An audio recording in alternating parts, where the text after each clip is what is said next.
가끔 주변 사람들을 만나면 이런 질문을 받습니다. 요즘 무슨 일 하세요?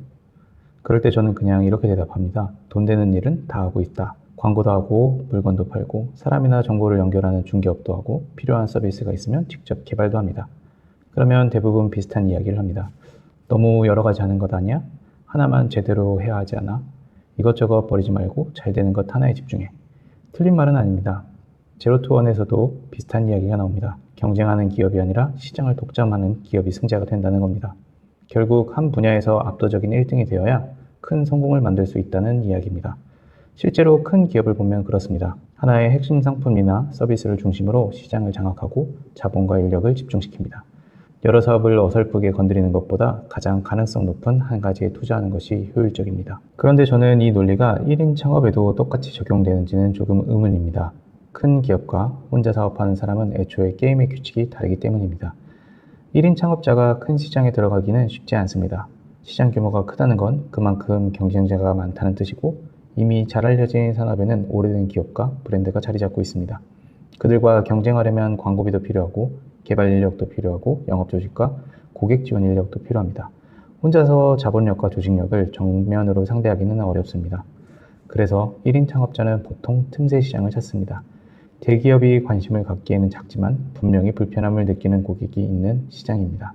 누군가는 필요로 하지만 시장 규모가 크지 않아서 제대로 된 서비스가 없는 영역을 찾아 들어가는 겁니다. 문제는 틈새 시장이 말 그대로 틈새라는 점입니다. 경쟁자가 적은 이유가 아직 아무도 발견하지 못해서일 수도 있지만 애초에 먹을 것이 많지 않기 때문일 수도 있습니다. 시장 규모가 작으니 고객 수도 제한적이고 만들 수 있는 매출에도 어느 정도 한계가 있습니다.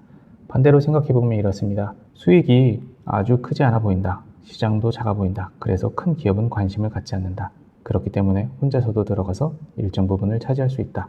1인 사업자에게는 오히려 이런 시장이 기회가 됩니다. 다만 여기에는 재밌는 문제가 하나 있습니다. 틈새 시장에서 사업이 잘 돼서 시장이 커지기 시작하면 어떻게 될까요? 그때부터 경쟁자가 들어옵니다. 비슷한 서비스를 만드는 사람이 생기고 광고비를 쓰는 업체, 자본을 가진 기업도 관심을 갖기 시작합니다. 결국 시장이 작은 동안에는 혼자 먹을 수 있지만 파이가 커지는 순간부터 경쟁이 시작됩니다. 그래서 저는 틈새 시장이 무조건 크게 성장하는 것이 좋은 일인지도 잘 모르겠습니다. 너무 작으면 돈이 안 되고 너무 커지면 혼자 감당하기가 어려워집니다. 혼자 운영할 수 있으면서 경쟁자가 적극적으로 뛰어들지 않는 적당한 시장 규모가 있는 겁니다.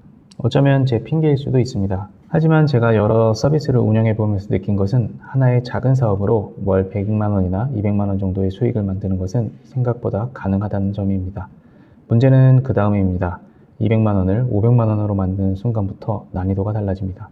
고객 지원, 광고, 새로운 경쟁자가 생깁니다. 시장 자체가 작다면 아무리 열심히 해도 더 이상 고객을 늘리기가 어렵습니다. 매출을 키우기 위해 사람을 채용하면 비용과 관리 부담도 함께 늘어납니다.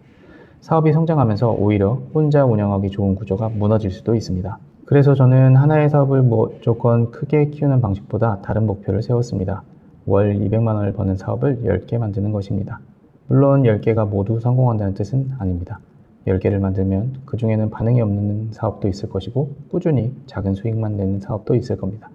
반대로 예상보다 빠르게 성장하는 사업도 나올 수 있습니다. 죽는 사업이 생기면 정리하고 새로운 것을 만들면 됩니다. 특별히 튀는 사업이 나오면 그때 시간과 비용을 더 투자하면 됩니다. 처음부터 한 가지에 모든 것을 걸기보다는 여러 가능성을 만들어 놓고 시장의 반응을 본 뒤 집중할 대상을 선택하는 방식입니다.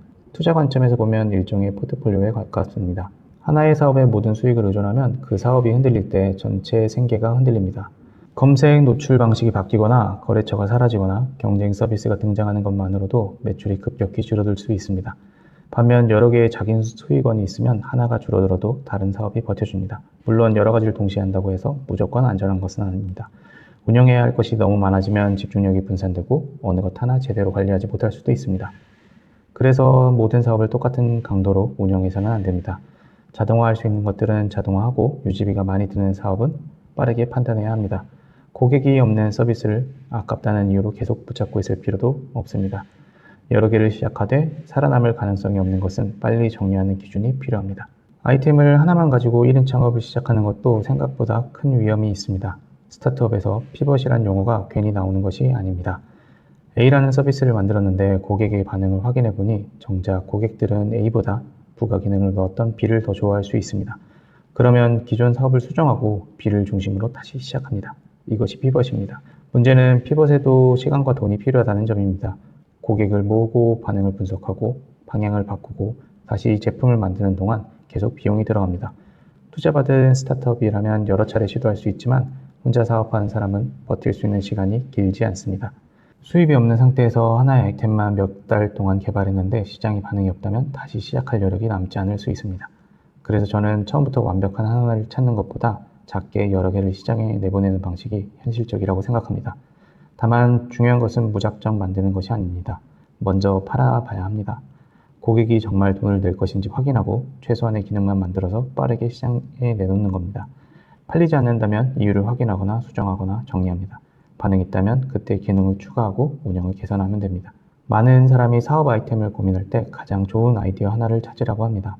하지만 혼자 사업할 때 더 중요한 것은 완벽한 아이디어를 고르는 능력이 아니라 적은 비용으로 빠르게 시험하는 능력일 수 있습니다. 사업을 하나만 해야 하는지 여러 개를 해야 하는지에 정답은 없습니다. 하나의 사업이 충분히 큰 시장을 가지고 있고 실제로 성장하고 있다면 집중하는 것이 맞습니다. 하지만 아직 어떤 사업이 살아남을지 모르는 단계라면 하나의 모든 걸 걸 필요는 없다고 생각합니다. 작게 만들어 보고 먼저 팔아보고 고객 반응을 확인하는 것, 그리고 살아남는 사업에 집중하는 것. 저는 그렇게 200만 원짜리 사업 10개를 만들어 보려고 합니다. 그중 몇 개는 사라질 것이고 몇 개는 예상보다 커질 수도 있습니다. 결국 제가 찾고 있는 것은 처음부터 완벽한 하나가 아닙니다. 여러 번 시도할 수 있고 실패해도 다시 시작할 수 있는 사업 구조입니다.